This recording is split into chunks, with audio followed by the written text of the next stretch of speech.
अगर कोई गैर मुस्लिम भाई हैं तो अपना सवाल कर सकते हैं माइक नंबर 1 से। पहले मैं आपको प्रणाम करता हूं, मेरा प्रणाम को आप स्वीकार करें। किशनगंज की पावन धरती पे आप आए हैं, आपका अभिनंदन है, स्वागत है। मैं क्वेश्चन करने से पहले एक बात बता देना चाहता हूं कि मेरा नाम है मनीष कुमार जालान, मेरी प्लाईवुड की फैक्ट्री है और उसमें हम 3 पार्टनर हैं, एक मुस्लिम पार्टनर भी उसमें है। मेरा बिजनेस 18 साल से उनके साथ है।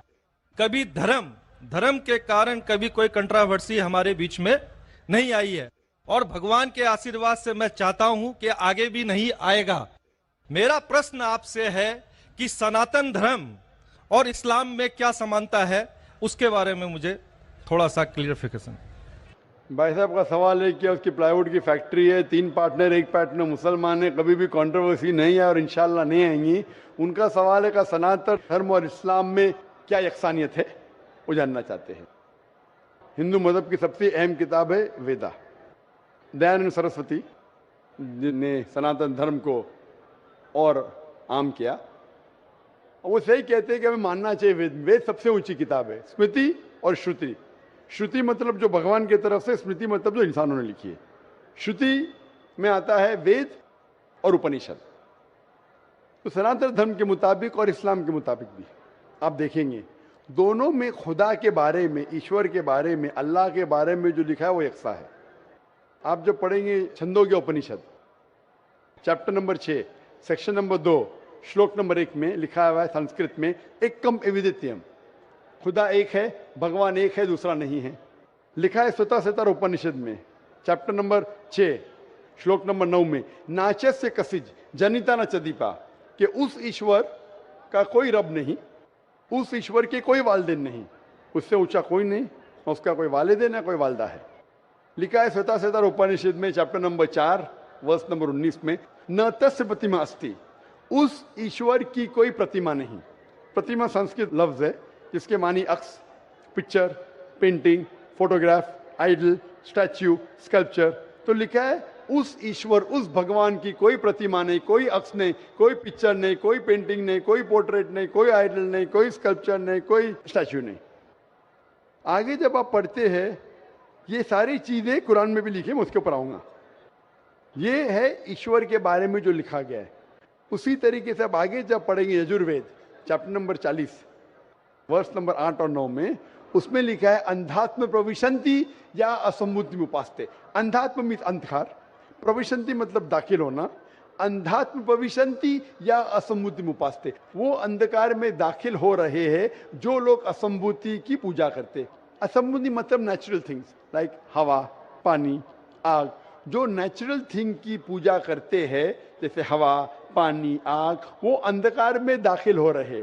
और वो श्लोक का कंटिन्यू होता है, वो लोग और घोर अंधकार में दाखिल हो रहे जो संभूति की पूजा करते। संभूति मतलब इंसान की बनाई हुई चीजें, टेबल, चेयर, आइडल, मूर्ति, इसकी पूजा करेंगे तो और घोर अंधकार में दाखिल होंगे।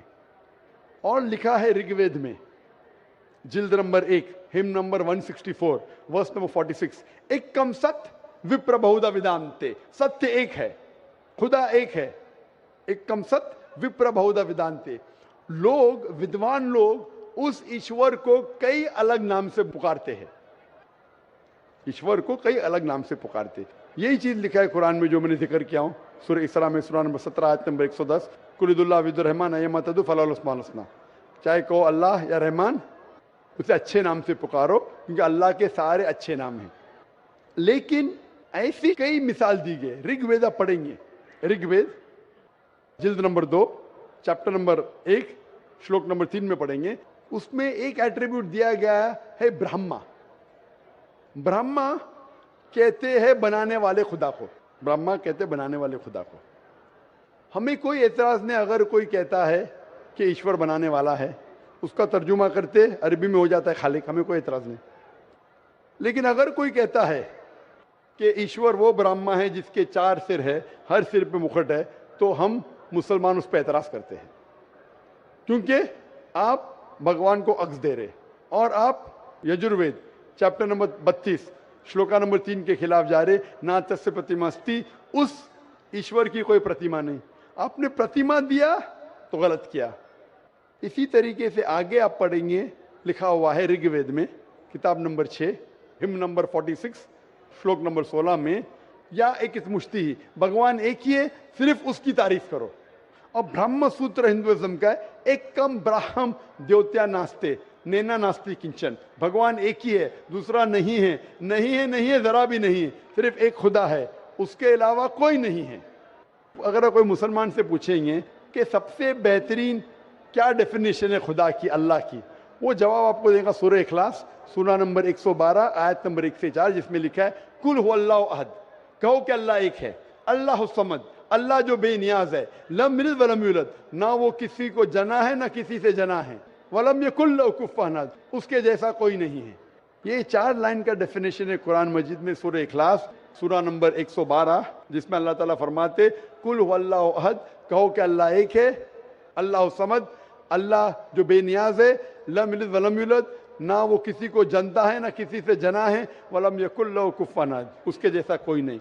अगर कोई भी चीज को आप कहते हैं खुदा है, भगवान है, ईश्वर है, अगर ये 4 लाइन के डेफिनेशन में उतरता है, हम मुसलमान को कोई एतराज नहीं मानने के लिए कि वो ईश्वर है, कि वो खुदा है। तो ये सनातन धर्म के खुदा एक है, उसका कोई अक्स नहीं, हूबहू मिलता है कुरान मजीद से। लेकिन मैं एक स्टेप आगे जाता हूं, यहां तक के तो सही है, दयानंद सरस्वती ने कहा ईश्वर के बारे में, मैंने मान लिया, मैंने थोड़ी और रिसर्च किया। मैंने कहता हूं मैं दयानंद सरस्वती और विद्वान हूं, और रिसर्च किया। रिसर्च में लिखा है वेद में, पुराना में, कि एक आखिरी अवतार आने वाले हैं। इसका जिक्र दयानंद सरस्वती ने नहीं किया, क्यों नहीं किया मैं जानता नहीं, लेकिन लिखा है भविष्य पुराना, मतलब जो भविष्य के बारे में आपको कह रही है। अगर आप पढ़ेंगे वेद और भविष्य पुराना और बाकी पुराना, कई जगह आखिरी पैगंबर मोहम्मद सल्लल्लाहु अलैहि वसल्लम का जिक्र है। मैं पूरा तफसीर से हवाले दूंगा तो आसान होगा। आप पढ़ेंगे भविष्य पुराना पर्व 3 खंड 3 अध्याय 3 श्लोका 5 से 8 तक, इसमें मोहम्मद सल्लल्लाहु अलैहि वसल्लम का जिक्र है। आगे पढ़ेंगे भविष्य पुराना पर्व 3 खंड 3 अध्याय 3 श्लोका 10 से 27 में मोहम्मद सल्लल्लाहु अलैहि वसल्लम का जिक्र है। अगर आप पढ़ेंगे अथर्ववेद किताब नंबर 20 खंड नंबर 127 श्लोका नंबर 1 से 14 में मोहम्मद सल्लल्लाहु अलैहि वसल्लम का जिक्र है। इसे कहते कुंटब सुक्तास। अगर आप पढ़ेंगे ऋग्वेद किताब number 1 chapter number 53 shloka number 9 में मोहम्मद सल्लल्लाहु अलैहि वसल्लम का जिक्र है। कई जगह पे उनका नाम से जिक्र है और बड़ी तफसील से जिक्र है कल की पुराना में। कल की पुराना चैप्टर नंबर 5, 7, 9, 15 यहां पढ़ेंगे। इसमें लिखा है कि कल युग में, कल युग मतलब आखिरी युग में आएंगे आखिरी अवतार। अवतार जैसा मैंने कहा का मतलब नहीं कि भगवान नीचे आना। अवतार एक संस्कृत वर्ड है जिसका मानी अवत्र। अवत्र मतलब खुदा ने भेजा, खुद खुदा नहीं आ रहा है, it belongs to God, not God himself. इसीलिए इसका कॉन्सेप्ट है मैसेंजर, पैगंबर। तो कल युग में कल की अवतार आएगा, उसके बाप का नाम है विष्णु यास। विष्णु मतलब ईश्वर खुदा, यास मतलब खुदा का बंदा। अरबी में कहीं हो जाता अब्दुल्ला जो मोहम्मद सल्लल्लाहु अलैहि वसल्लम के वालिद का नाम था। उसकी माँ का नाम होगा सुमति। सुमति मतलब अमन, शांति। अरबी में कहेंगे आमिना जो नाम था मोहम्मद सल्लल्लाहु अलैहि वसल्लम के वालिदा का नाम। वो पैदा होंगे एक अमन के शहर में जो था मक्का। वो पैदा होंगे ऐसे खानदान में जो उस शहर का रखवाला था और मोहम्मद सल्लल्लाहु अलैहि वसल्लम कुरैश खानदान में पैदा हुए। पहली वही उन्हें आएंगे एक गार में, एक केव के अंदर। मोहम्मद सल्लल्लाहु अलैहि वसल्लम को सबसे पहली वही आए गार हिरा में रात के वक्त, हम जानते हैं। फिर वो माइग्रेट करेंगे नॉर्थवर्ड और वापस आएंगे। मोहम्मद सल्लल्लाहु अलैहि वसल्लम ने हिजरत की, मदीना फिर वापस आया। उनके 4 करीब दोस्त होंगे, सबसे पहले 4 खुलफा राशिदीन। ऐसे कई तफसील है। तो खुदा के जिक्र के बाद जो वेद में यकसानियत है जो कुरान से मिलती है वो है मोहम्मद सल्लल्लाहु अलैहि वसल्लम का जिक्र। और भी यकसानियत है, ये तो सिर्फ खुदा के बारे में और मोहम्मद सल्लल्लाहु अलैहि वसल्लम के बारे में। और यकसानियत है शराब मत पियो, जैसा मैंने कहा कुरान में लिखे सूरह माइदा सूरह 5 आयत नंबर 90 शराब मत पियो। मनुस्मृति चैप्टर नंबर 9 श्लोक नंबर 225 में लिखा है। कुरान में लिखा है जुआ मत खेलो, सूरह माइदा सूरह 5 आयत नंबर 90। मनुस्मृति चैप्टर नंबर 9 श्लोक नंबर 225 में जुआ मत खेलो। हिजाब पहनना चाहिए, कुरान में लिखा है सूरह नूर सूरह नंबर 24 आयत नंबर 30 और 31।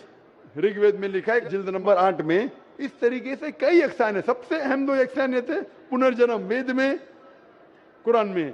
सबसे अहम यकसानियत खुदा है कि उसका अक्स नहीं है और मोहम्मद सल्लल्लाहु अलैहि वसल्लम आखिरी पैगंबर है। आप मानते हैं भाई साहब के खुदा एक है? मुझे जानकारी नहीं है। आप मानते खुदा एक है कि नहीं मानते? मुझे जानकारी नहीं है, और अपने धर्म को जो जानता हूं उस हिसाब से हम तो सभी देवी देवताओं को मानते हैं और हमें मानना भी चाहिए, ये हम जानते हैं। आपके धर्म में सबसे ऊंची किताब कौन सी है? हम तो गीता को मानते हैं। गीता क्या है? वेद का निचोड़ है। सबसे ऊंची किताब हिंदू धर्म में है वेद। वेद जो है श्रुति, वेद, उपनिषद। फिर आएंगे आपके महाभारत। भगवत गीता 18 चैप्टर है महाभारत के, 18 चैप्टर। महाभारत का एक हिस्सा है। श्री कृष्ण अर्जुन को सलाह देते हैं क्या करना चाहिए, वो उसे कहते हैं भगवत गीता। आप समझे ना? कहते हैं ये निचोड़ है वेद का, लेकिन वेद तो पहले समझो आप, बराबर ना?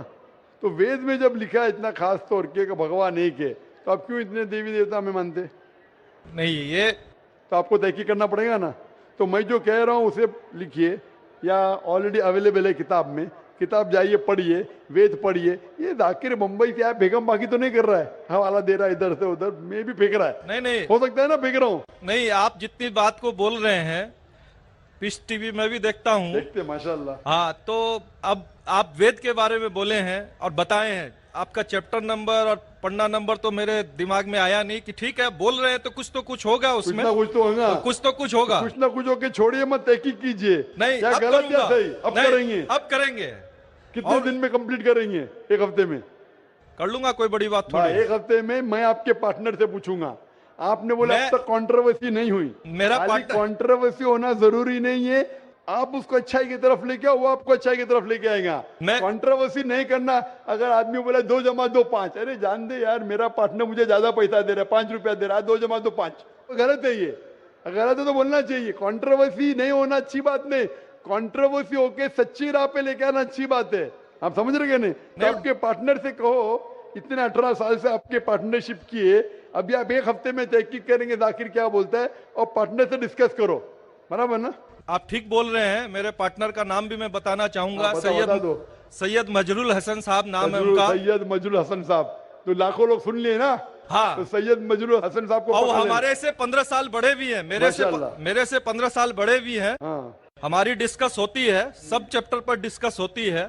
परंतु मैंने क्या कहा कि हमारे बीच में किसी तरह का कोई भी कंट्रोवर्सी नहीं होता है। और आपने वेद के बारे में बताया, जरूर मैं वेद को भी पढ़ूंगा। कंट्रोवर्सी नहीं है, कंट्रोवर्सी नहीं, यकसानियत है।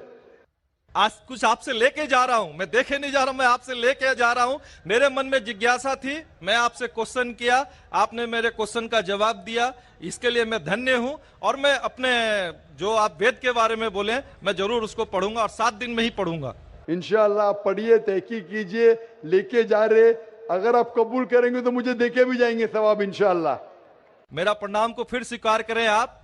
इसी के साथ मैं अपने शब्दों को विराम देता हूं। माइक नंबर 3 पर अगर कोई गैर मुस्लिम भाई हैं तो अपना सवाल कर सकते हैं।